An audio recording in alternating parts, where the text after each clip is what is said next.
8-8, 9-9 बच्चा बच्ची पैदा करता रहता है। क्या मालूम है किसी को? बेटी पर भरोसा ही नहीं, कई बेटियां हो गई तब बेटा हुआ। और आप सोच लीजिए कैसा बिहार बनाना चाहते हैं, ऐसा ही बिहार बनाना चाहते हैं। अगर यही लोगों का आदर्श है तो समझ लीजिए बिहार का क्या बुरा हाल होगा। कोई पूछने वाला नहीं रहेगा, सब का सब बर्बाद हो जाएगा।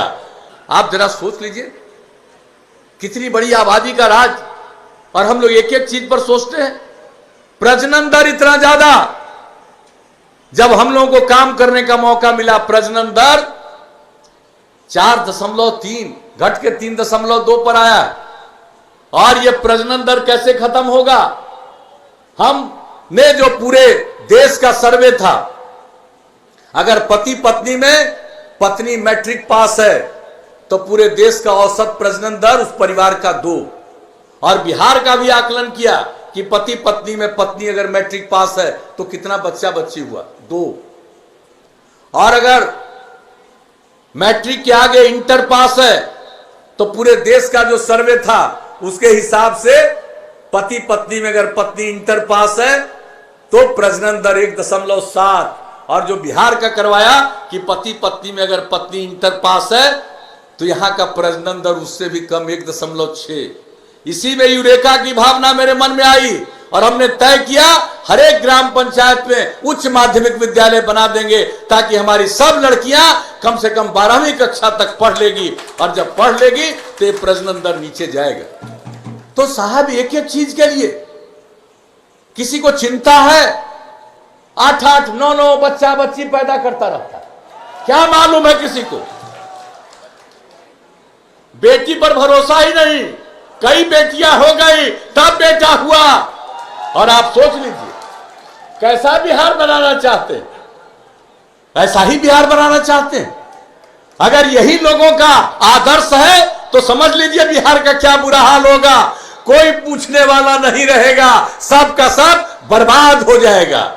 इसलिए हम तो आपके बीच में आए हैं कि हम लोग तो एक एक चीज को देखते हैं, एक एक चीज का अध्ययन करते हैं और क्या होना चाहिए इसको सोचते हैं, सबको बताते हैं और किसी की उपेक्षा नहीं करते हैं। मेरे खिलाफ चाहे जो बोले, हम किसी की उपेक्षा नहीं करते। तो इसलिए हम तो आप सबको यही कहने आए हैं कि जो काम हुआ, काम को आगे बढ़ाना चाहते हैं और आपके जो सुयोग्य उम्मीदवार हैं इनको आगे और काम करने का मौका दे करके विकास को और तेज करना चाहते हैं। तो आप सबसे तो यही अपील है कि भारी मतों से विजयी बनाइए और तीर छाप के बगल का बटन दबा करके जिताइएगा। तो क्या उम्मीद करके जाएं भाई? उमेश जी को, उमेश सिंह कुशवाहा जी को जिताइएगा ना? हाथ उठा के बताइए। बहुत बहुत धन्यवाद। तो आप बताइए इनको हम जीत का माला पहना दें।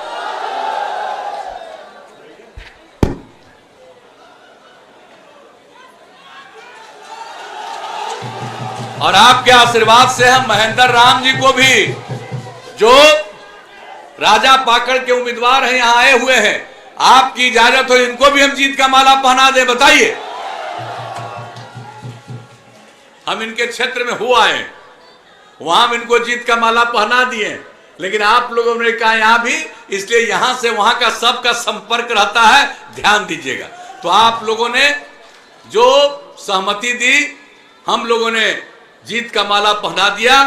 अब एक ही आप सबका दायित्व है कि अब 3 तारीख को जो वोट है तो उसमें एक एक वोट दे करके इनको विजयी बनाइएगा। और जो बहने हैं उनसे हम यही कहेंगे कि आप लोग सबसे पहले मतदान तब जलपान, आप पहले वोट दे दीजिएगा, लौट के जाइएगा तो खाना बनाइएगा और घर के बाकी वोटर को भी कहिएगा जाकर के वोट दे आओ, हम खाना खिलाएंगे।